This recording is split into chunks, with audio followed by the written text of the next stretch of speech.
Safari ya waliopotea sehemu ya 5. Usiku ulikuwa umetua kimya kisicho cha kawaida. Upepo ulivuma kwa upole, ukicheza na majani yaliyokauka kana kwamba ulikuwa unatoa onyo lisilo na maneno. Katika ukimya huo, moyo wa Alex na Brian ulijaa hofu na maswali. Alex na Brian walikuwa wamefika sehemu ambayo walienda kumtafuta mwanamke ambaye waliambiwa kwamba atakuwa msaada kwao, mwanamke aliyefahamika kwa jina la Binti Msumi.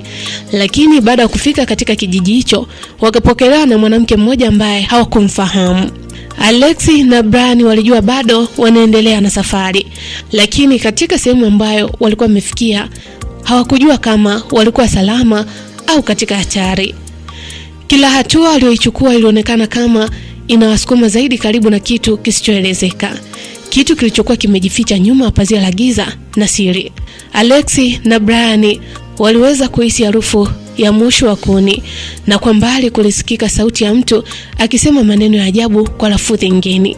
Wakati huo ndani ya mioyo yao walikuwa na matumaini yaliyochanganyikana na hofu. Imani ikawa inapigana na mashaka, lakini walijua kwamba hakukuwa na njia ya kurudi nyuma. Walikuwa tayari wameanza safari ambayo ingeandika historia ya maisha yao, safari ambayo dunia ingesahau. Mlango ulipofunguliwa, walijikuta akitazamana na uso wa yule mwanamke ambaye amewapokea. Macho yake yalikuwa makubwa, yenye utulivu, lakini pia yenye upenyaji wa ajabu, kana kwamba alikuwa akisoma mioyo yao. Mwanamke yule alikuwa amevaa kitenge cha blue iliyofifia, na kichwani alifunga ushungi mweupe uliokuwa safi kupita maelezo. Kwa sauti ya upole lakini yenye mamlaka fulani ya ajabu, yule mwanamke akasema, "Vijana, karibuni. Jisikieni huru, mjisikie mpo nyumbani na msiogope, nimewakaribisha kwa mapenzi yangu mwenyewe." Lakini kabla Alex na Brian hawajasema chochote, yule mama aligeuka na kuongoza ndani ya nyumba hiyo ndogo. Ndani kulikuwa na mwanga hafifu wa taa ya chemri, na pia kulikuwa na harufu ya majani ikichanganyikana na harufu ya udongo wa asili. Meza ndogo ya mbao juu yake ilibeba chakula. Kulikuwa na wali mweupe na maharage pia na mboga za majani. Kisha yule mama akasema, "Vijana wangu, najua mmechoka, lakini kabla hatujazungumza kitu chochote, kuleni kwanza. Najua safari yenu haikuwa rahisi."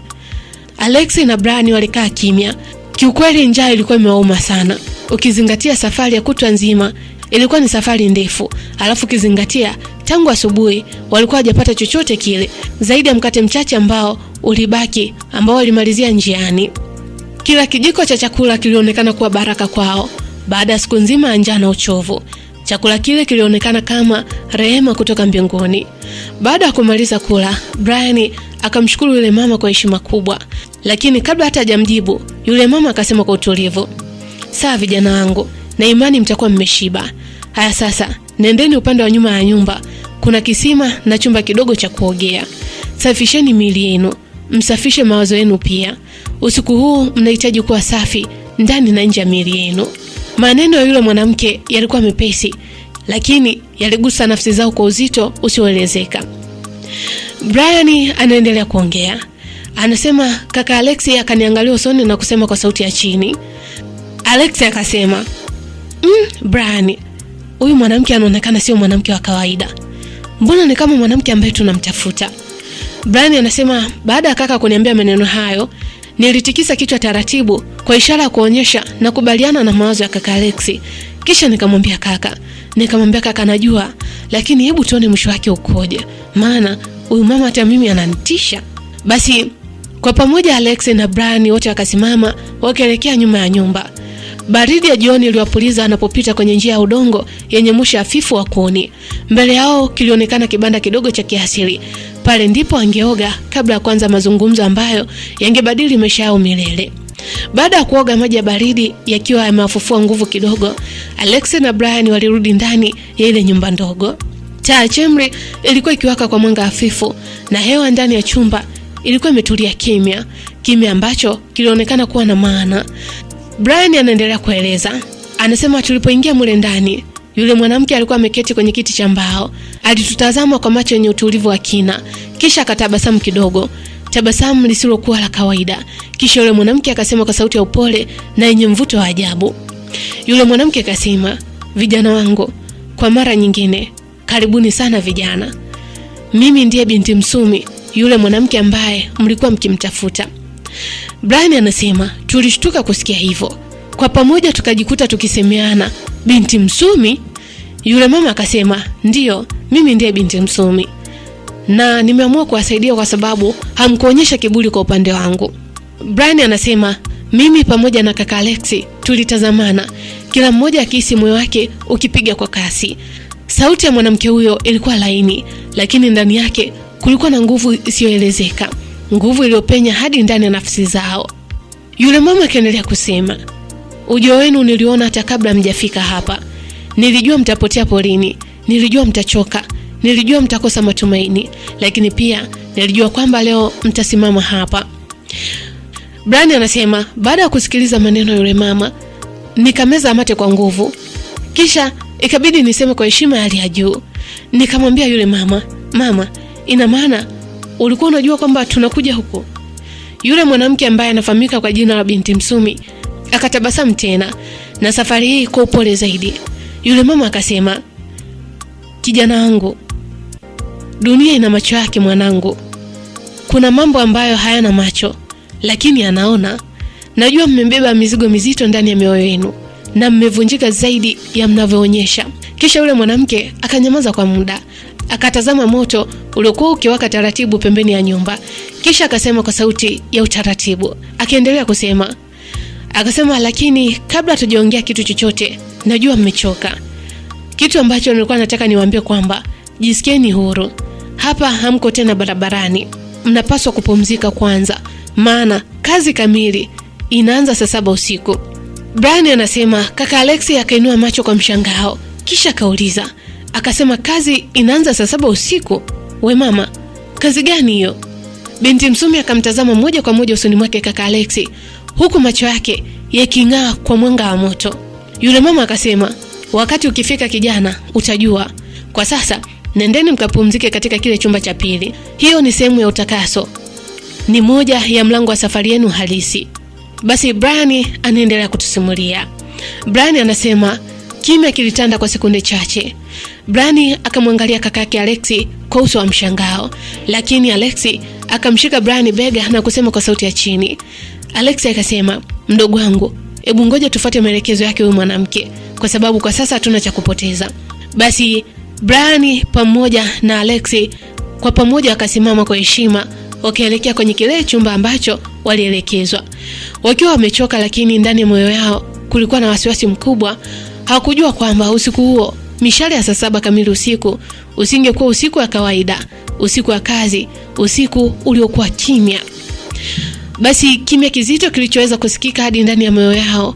Upepo mdogo ulipita juu ya paa la nyumba, ukizisugua bati kwa sauti ya kana kwamba ulikuwa ukiwaonya. Ilipofika saa 7 kamili, mlango wa chumba cha Alex na Brian ukagongwa mara 3, lakini kwa mpangilio wa ajabu. Mlango ule ulisikika hivi, konko konko konko. Alex alishtuka, akainuka kitandani, akamwangalia Brian. Wote wakatazamana kimya, hawakusema neno lolote lile. Baada hapo, sauti ya yule mwanamke ilisikika nje. Ilikuwa ni sauti laini, lakini yenye mamlaka. Sauti ile ilisikika hivi, nye vijana, muda wa kazi umefika. Haya, tokeni nje. Basi Brian pamoja na Alexi walivaa haraka nguo zao, wakatoka nje. Baridi ya usiku iliwapiga usoni kama kisu cha hewa, na upepo ukawa unavuma kutoka porini kwa sauti ya majonzi. Mbele yao yule mwanamke aliyefahamika kwa jina la binti Msumi alikuwa amesimama, huku akiwa amebadilika kabisa. Hakuwa tena yule mwanamke mtulivu mwenye tabasamu tulivu. Mwanamke yule alikuwa amevaa vazi jeupe lenye alama za ajabu, na usoni alipakwa unga mweupe uliokuwa uking'aa kama mwanga wa mwezi. Mikono yake ilibeba kifuko kidogo cha ngozi na kikapu chenye majani yaliyokaushwa. Alexi na Brian walibaki midomo wazi, huku akimkodolea macho yao yule binti Msumi. Binti Msumi akawatazama kwa muda, kisha akasema kwa sauti nzito, muda umefika. Kazi hii haifanywi kwa woga, haifanywi kwa shaka.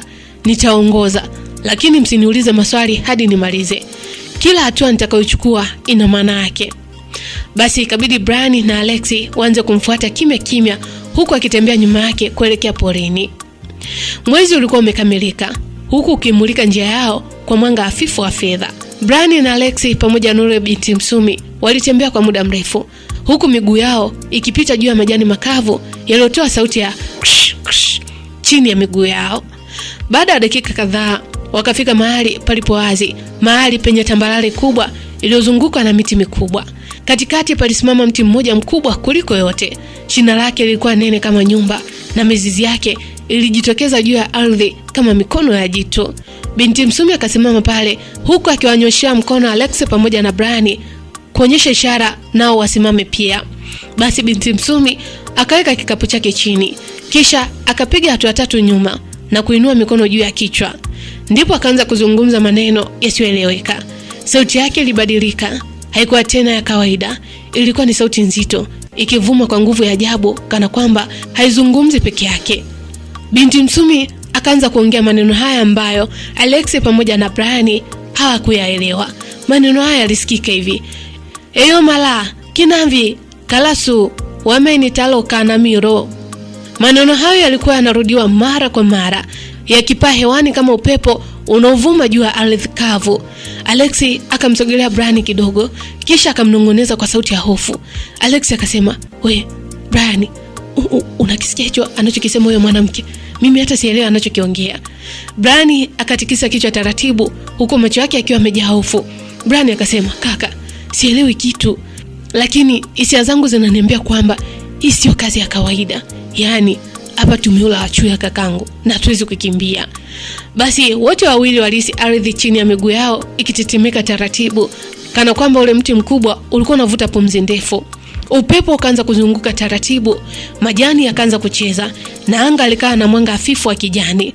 Binti Msumi akaendelea kuongea kwa sauti ya ajabu, huku macho yake yakiwa yamefungwa, uso wake ukiwa umejaa makunyanzi ya nguvu. Wakati huo Alex pamoja na Brian walihisi kitu kizito kikishuka ndani ya moyo yao, na huku akiwa na mchanganyiko wa hofu na nguvu isiyoelezeka. Ndipo walipojua kwamba usiku huo maisha yao hayatarudi tena kuwa kama zamani.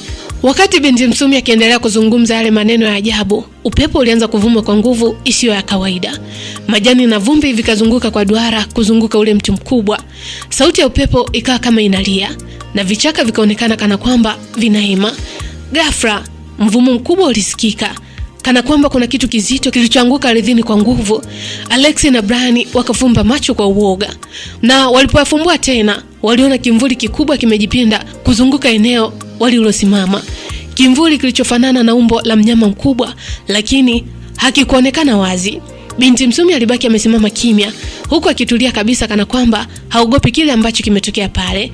Binti Msumi alikuwa akitazama mbele kwa macho yaliyotulia, huku akisema kwa sauti ya chini, "Msiogope, yani chochote mtakachokiona kwa sasa si kweli wala si ndoto, ni alama, sawa?"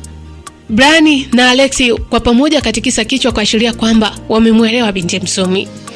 Basi upepo ukaacha, ukimya ukatawala tena. Alexi na Brian walihisi baridi kali ikiwakumbatia, na midundo ya mioyo yao ikawa kama mapigo ya ngoma ya mbali. Wakati huo Alexi pamoja na Brian walijua kwamba kuna jambo kubwa ambalo linaanza kujifunua, jambo lisilo la kawaida, halihusiani na hila, bali ni jaribio la nafsi. Ukimya ulitanda tena porini. Miti ilisimama kama mashahidi wa siri. Upepo kapotea kana kwamba uliogopa kusikiliza zaidi. Alex na Brian walibaki wamesimama pale pale, huku akiendelea kutazamana bila kusema kitu chochote kile. Kila mmoja akihisi kitu kisichoelezeka moyoni mwake. Alex na Brian walikuwa wamechoka, walikuwa wamechanganyikiwa, lakini pia walihisi kitu kipya ndani ya mioyo yao. Hisia ya uzito, lakini si wa hofu pekee, bali wa mabadiliko. Ilionekana kana kwamba dunia walioijua imesogea hatua moja mbali nao, na sasa walikuwa katika ukingo wa kitu kipya na kitu kisichojulikana. Binti Msumi aligeuka taratibu, kisha akawaambia kwa sauti tulivu. Binti Msumi akasema, "Vijana, jaribio la kwanza limeanza, lakini safari bado haijaanza. Hapa ndipo roho ya mtu inajipima, kati ya hofu na imani, kati ya mwanga na giza." Kisha binti Msumi akaanza kutembea taratibu kuelekea katika giza nene lililokuwa nyuma ya mti mkubwa. Alex na Brian wakabaki wakiwa wamesimama pale pale binti Msumi alipoacha. Walikuwa wamesimama kimya, huku akijiuliza swali moja ambalo halikuwa na jibu. Alexi na Brian wakanajiuliza, je, huu ni mwanzo wa safari ya wokovu wetu au ni mlango wa kupotea kabisa? Na hapo ndipo anga likazidi kuwa zito. Mwezi ukafunikwa na wingu nene, huku binti Msumi akiendelea kuzungumza maneno ambayo Alexi pamoja na Brian walikuwa hawayaelewi.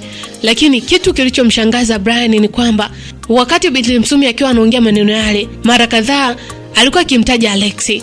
Na Brian anasema kwamba na kilichonishangaza zaidi, wakati tunafika pale, yule mwanamke hakutaka kutuuliza maswali yanayohusiana na majina yetu, bali tulifika akatupokea vizuri, akatupa chakula, akatupa maji ya kuoga na kutupa sehemu ya kulala. Na ndipo alipotuambia kwamba saa 7 usiku kazi inaanza. Lakini mara nyingi akawa anamtaja Alexi.